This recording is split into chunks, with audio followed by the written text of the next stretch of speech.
ఇదివరకు ఒక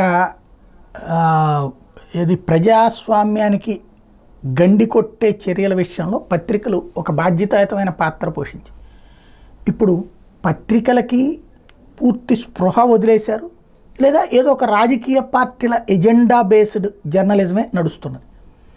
అది చివరికి దాని ఇంపాక్ట్ ఎట్లయిందంటే రిపోర్టర్లను వదిలేసి పార్టీల కార్యకర్తల్ని తయారు చేసుకుని పెట్టుకుంటున్నటువంటి పరిస్థితి వచ్చింది. దాని పర్యవసానం జర్నలిజం చచ్చిపోయింది. అందువలన ఇప్పుడు ఎదురవుతున్నటువంటి సమస్య.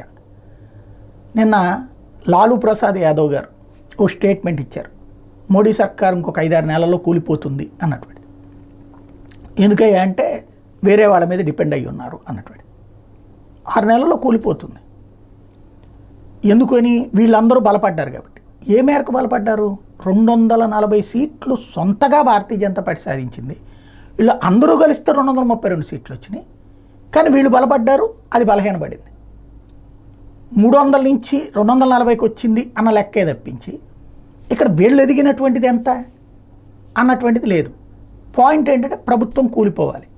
ఇలా ఇదివరకు దీంట్లో పత్రికల జర్నలిజానికి ఏంటి సంబంధం అంటారు? ఇదివరకు ఎట్లా అంటే దాన్ని తప్పుపడుతూ రాసేవాళ్ళు.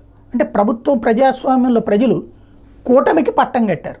కూటమిగానే కదా ఎన్నికలకు వెళ్ళింది.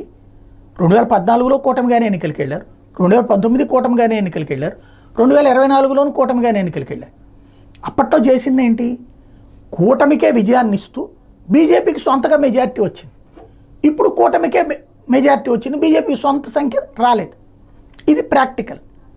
అంటే ప్రజలైతే కూటమికే పట్టం కట్టారు కదా.